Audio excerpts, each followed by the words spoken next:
Hello everyone and welcome to today's edition of Free Training Friday. My name is Kaylee White. I'm a marketing coordinator here at Abacus Next. And today we have with us Perry Lafferty. She is a AbacusLaw senior software trainer. And today we will be talking about accepting client payments. This will be a 30-minute webinar roughly with 20 minutes of presentation and then 10 minutes left at the end for Q&A. If you have any questions, please feel free at any time to submit them in the questions panel or questions portion of the GoToWebinar panel. We will be answering as many of those as we can towards the end. The speakers today are not on mute, but everyone else is. That is just so that we can have good sound quality and make sure that there aren't any interruptions. But feel free to chat with us, send in your questions, no problem. And today's webinar is being recorded, so don't worry about taking notes, or if a colleague missed the webinar today, we will be sending out a link with the recording. So without further ado, I'll let Perry take it away. Thank you, Kaylee, and hello everybody. As Kaylee mentioned, my name's Perry Paxton Lafferty, and I'm going to be your hostess today as we go through the topic of receiving payments into the Abacus accounting program.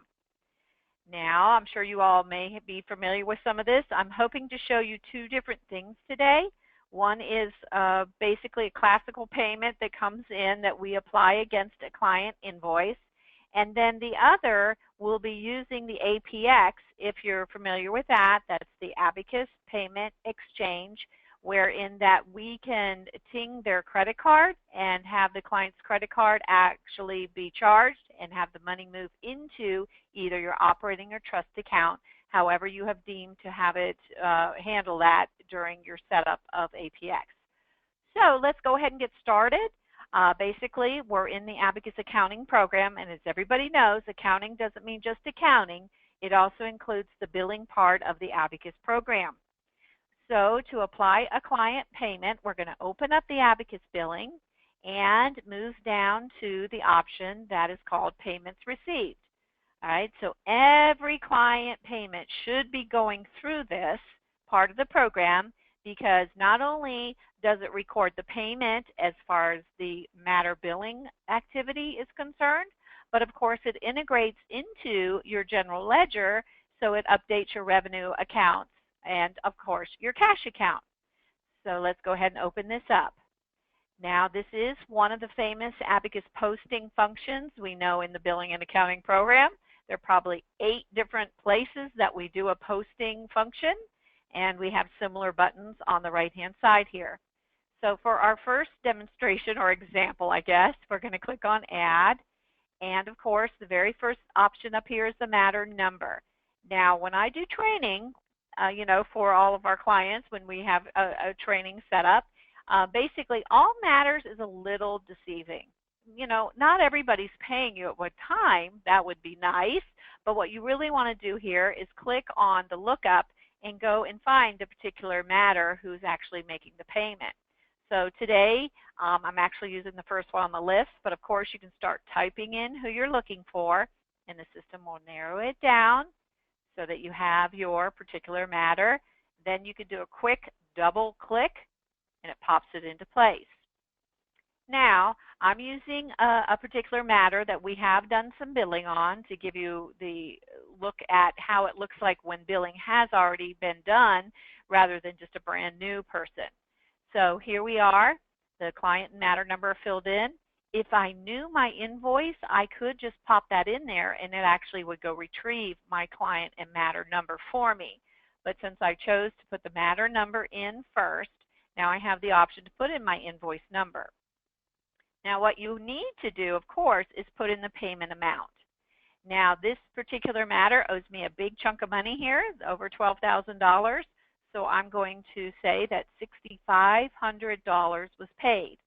Now I'm doing that because to show you all that it's more than just one amount that's due, more than just one invoice and even a prior balance. We're actually saying he's paying a part of another invoice as well. So, of course, if he was just paying a prior balance, then it would focus on that, or just one invoice, it would focus on that. But I'm trying to show you that we can actually put in more and take care of that as well. So let's put in here our $6,500, no dollar sign, no commas. We do put the decimal in though. Okay. Now we're going to come down and choose which invoice we want them to be paying off. In other words, what invoice will it put credit against and take care of the distributing of the fees based on who worked on that invoice. So we're going to go ahead and take this first one to pay that off. All right, and not only are we paying that off, but there was a prior balance prior to this, and so that total was this amount, but we're paying more than that. So I'm also going to choose this particular invoice as well because we're making a partial payment against that. So our $6,500 is paying off more than just one line item here. Now, in our description, when you click on this, it automatically puts the words check number in place. So that's great. You can just simply type in the check number, or if you want to back that out, they paid by cash, put that in, paid with gold nuggets, however they paid. You want to make some notation here because this will help you in the future if you ever need to go back and reference how this invoice was paid. Now, of course, we move on to the next tab, the breakout tab, and it looks at those exact invoices and breaks them down over here on the left-hand side. So the system does the work by going through and checking out what's going on here and divvies it out, and then takes our $6,500 and proportionally, or I should say, first it was always going to pay off the prior balance, then the hard cost, then the soft cost, and last but not least, it applies the remaining balance of this case, $33.51.33, to our fees. All right. The system knows exactly what was paid after we post this, and in next week or next month, whenever the client pays an additional payment, it will know exactly what fees are remaining and how to distribute them. That's one of the good things about the Abacus billing side is that it retains the information that was on any particular client invoice so that it can distribute it properly. So now for our last tab here, the fee distribution tab, it goes and looks at those particular invoices and it sees who worked on them and divvies out the fee distribution accordingly. Now, of course, nobody's getting cash here. We wish, right? But this is really credit in the productivity reports. So there we are, and we hit done. Now, to complete this, of course, we're going to go ahead and click on the particular invoice or particular payment, I should say, and we do want to post this. Now, this is where we got to use our brain a little bit because if we are using the bank reconciliation in the program, which I hope everybody is, because of course you're doing all the work in here, we might as well be able to use that portion as well. We want to post this with the appropriate date. All right, and there's our deposit date up here in the left-hand corner. So it's kind of saying this is when this money went into our operating account because everything we put in here is for operating. So now I want to go ahead and hit post.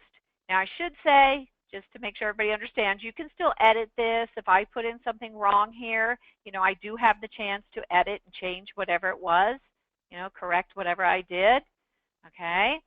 Or if I got it in here and I really shouldn't have because I did this yesterday, I can actually take it and delete it and get it out of my little bucket. I call these my posting buckets. Of course, you can print, and this is kind of like taking a picture of what's in the bucket, but Abacus actually saves these, and we're going to see that in a little bit.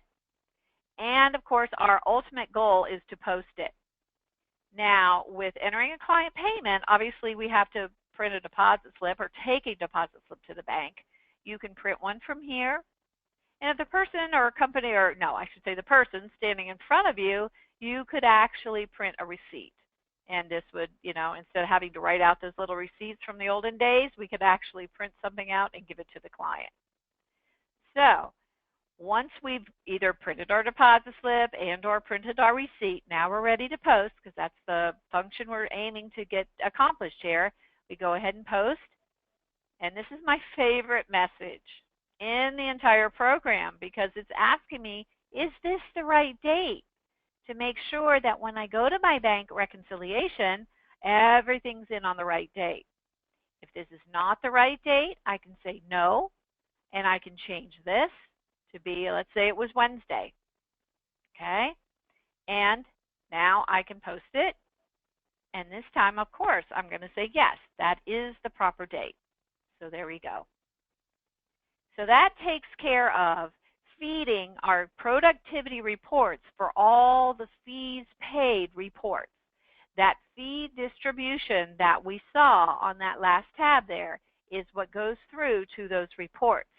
So if you're ever printing your timekeeper cash receipt report and you wonder how did it get filled in, it's from this fee distribution tab.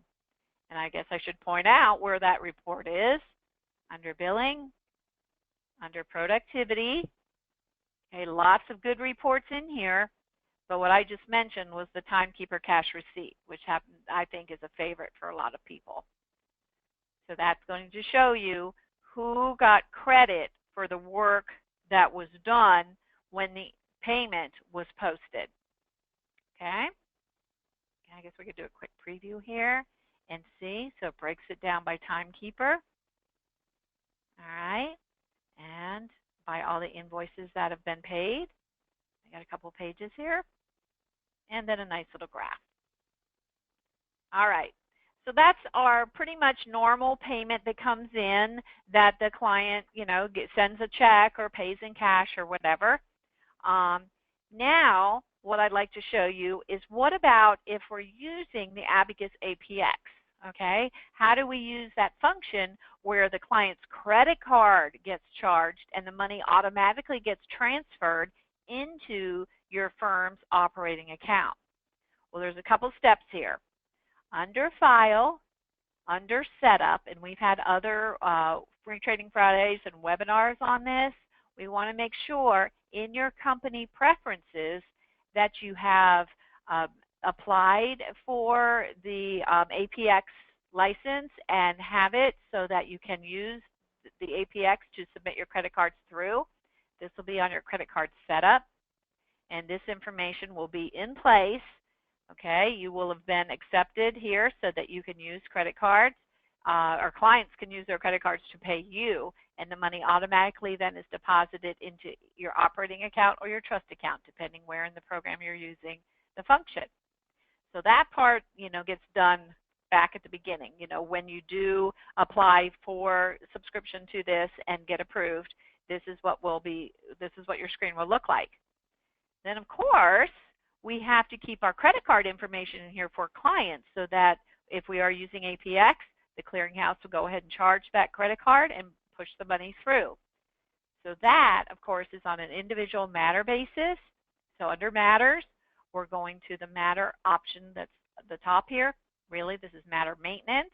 And I'm going to use this particular matter here because I've set them up already. And on his Matter Maintenance, we have our normal tabs that I'm sure you all are familiar with, setting up how they're going to be billed, if it's hourly, what their rates are, what address the bill goes to. And down here at the end is the credit card info. So I actually have a make-believe account here that I have set up, and I actually went in and added a credit card and typed in the numbers. This is all encrypted, so nobody gets their hands on any of this stuff. Okay, so that's all set up in the system.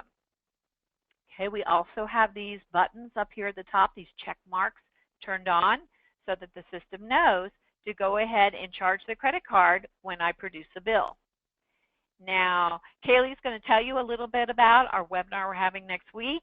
That is a full hour, and I specifically am going to be going into running bills, how to process billing, and how to have the APX work within that billing so that the payments are automatically generated for you. All right?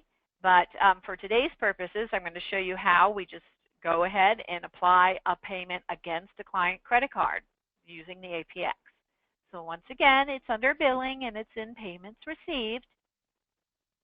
Okay, and we go through the add button one more time.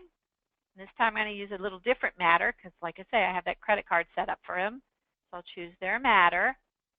All right, and now here we are, and it's showing me that this particular matter owes $350. So I'm going to go ahead and come down here and say, yes, I'd like that to have that paid via their credit card, and I'm going to check this box. This is the magic box that makes that whole thing happen, of course, after you have the setup done. But this now, when I go through and I post this particular checkbox is going to charge the credit card, or if we'd rather have the ACH in place, you can do that. And yet again, I still come through and do what I normally do. We're going to pay this particular invoice. And then in here, it knows it's a credit card payment, so that's already in place. And then if I want to put anything else above around this, you know, any other description, there we go. And the breakout obviously is already done for us.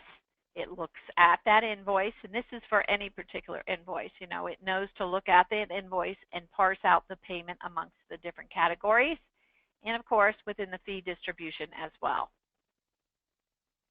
So when this is posted, this is actually when the credit card is pinged, whatever you want to call it, is actually charged, was when I hit this post button.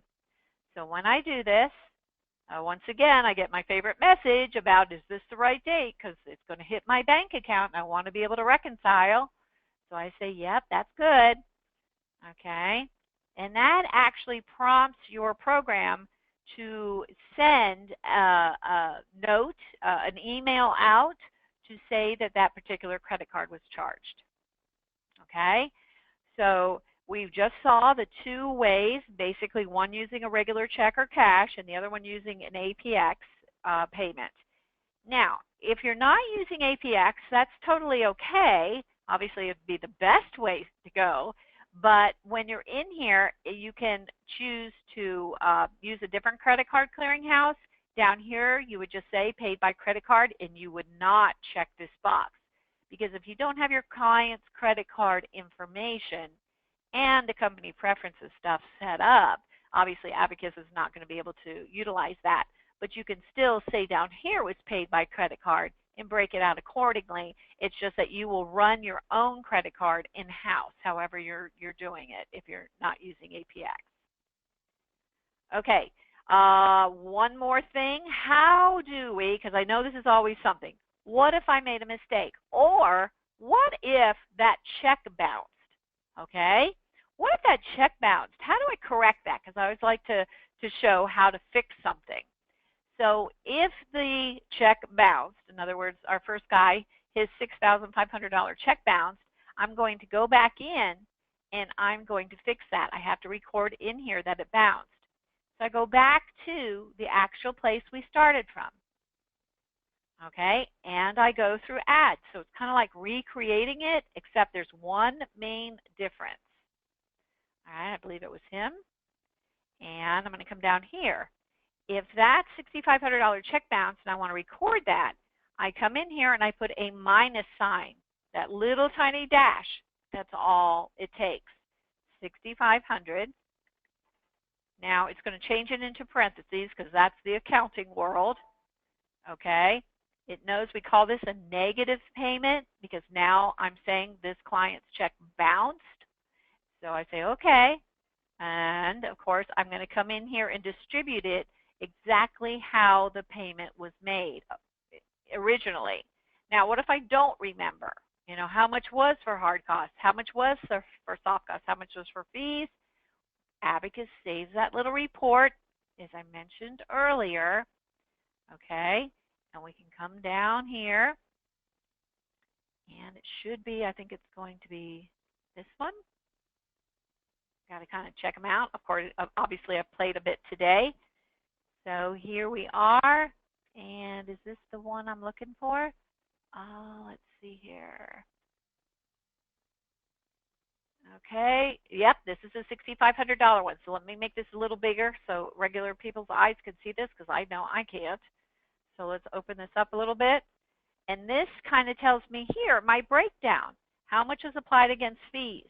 How much was applied against hard costs? How much was applied against soft costs? And then I take these dollar amounts and I actually put them in there to back the entire payment out. Okay? So if, whatever we need to do here to back it out, it will take care of it in the checkbook, off the matter, all the productivity reports, out of the bank rec, all that good stuff. We just have to put those numbers in place. So I'll quickly do this here. Okay, so hard costs, I believe, were $840.22. Soft costs, these are kind of crazy numbers, but you've got to do what happens, right? Okay. Oh, you know what? There's a good example. I was supposed to put minuses in front of these dollar amounts, wasn't I? Otherwise, what's the whole point here? So we put a minus in front of the dollar amount because we are backing it out. Let's see if I got it right this time. Okay. Let's see, 840. Oh, if I could type, it would help. How do I do that? Okay. That was on the one. I didn't get both of them in here. Oh, don't you love it? Okay. When you're doing this, of course, you check the box that says no invoice payment on account. And, of course, in the description, you want to put in here that the check bounced so that you have that recorded throughout your system.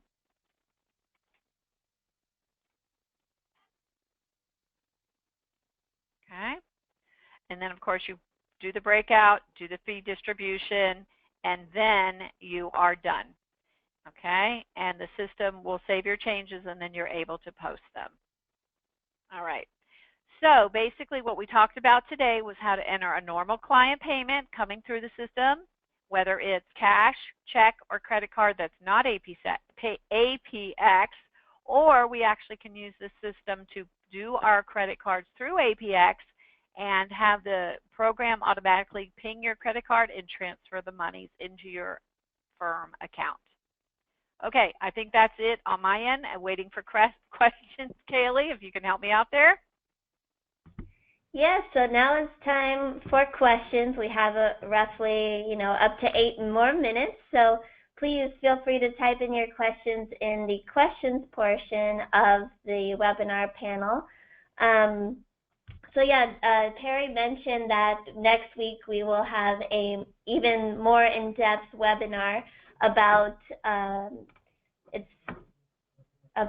accepting payments in AbacusLaw and Abacus Accounting.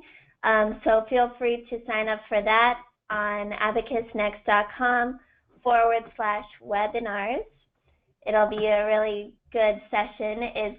Premium webinars are paid, but they are much more cost effective or they're slightly discounted over training hours, so it's a good steal. It's called Running Invoices in Abacus Accounting. She'll cover pre-bills, how to run them, check for errors, print, email, or download your client bills, and post them to AbacusLaw client records. And if you wanted to know more about Abacus Payment Exchange, you can visit abacusnext.com/APX. There's zero setup costs, and it's an amazing way to process credit card transactions. So, still waiting on some questions.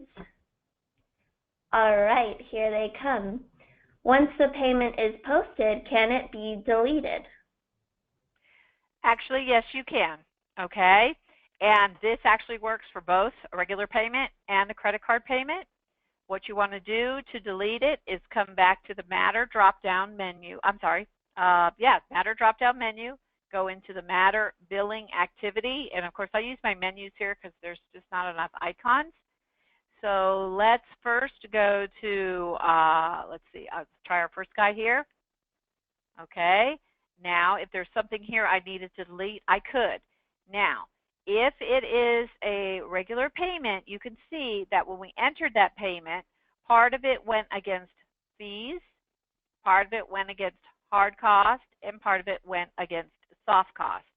All right, so we've got to be careful here in knowing what you want to delete. It divvies it out because of our revenue statements. So if you need to delete everything, you're going to delete them one at a time. So you can delete here. It's going to let you know that this had 9 payments. In other words, other things were posted with it. If you continue to delete, it will take care of everything. So the answer is yes. All right, so there we go. Now, it gives you this little report that lets you know, but also just know that Abacus keeps a transaction log that takes care of this. You know, if you ever need to go back and see what did I delete, even though you deleted it, you can get a log that tells you what you did. Okay, so it went through and did that. Now, with the credit card one, just to show you, okay, let's go to that guy. You can actually reverse your credit card charge, like somehow we charged it and we weren't supposed to. You can come in here and click on any of those particular items and hit the void button. Okay, this is a little bit different, but just while we're here, we might as well talk about it too.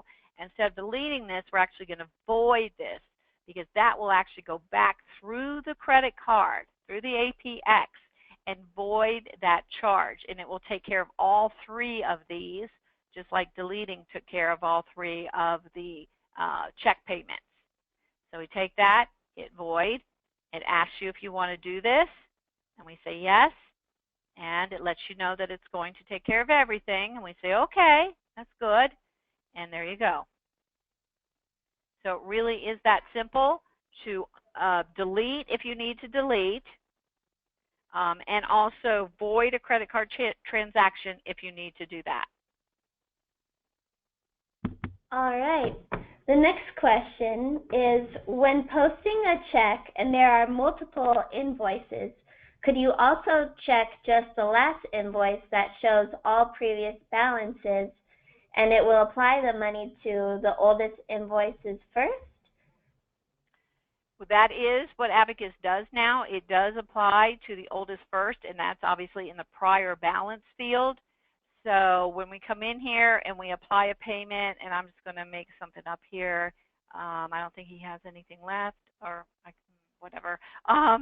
But when you put something in here, you can see it's got a prior balance column. So it's looking at that. But if you could just do this, you could. But remember that it's going to record this prior balance. So if there was a prior balance before the prior balance, my answer is that you want to check them all. Okay, so not just the last one. You want to be able to get this one as well. So that is if you want the fee distribution to be correct. So this tab here, a lot of law firms want that to go through to the particular timekeepers. So I would check not only, you know, the new charges, but also the ones that adhere to the old charges, so that then the fee distribution comes through properly.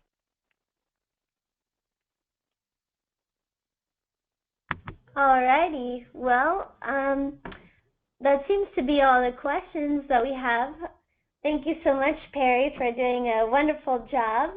And everyone be on the lookout. In a couple of hours, the recording will be available and sent to you via email. Also, make sure to check your spam folder. Sometimes our follow-up emails get caught in there, so just make sure to check it out, because we will have more information on next week's premium webinar, and it will be one not to miss. So thank you so much, Perry. Thank you, Kaylee, and everybody have a great weekend, and we're moving into Thanksgiving quick.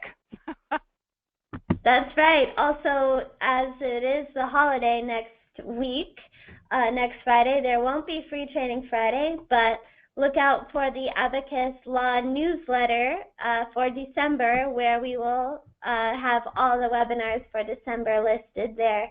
So thank you, everyone. Have a wonderful weekend, and see you next time.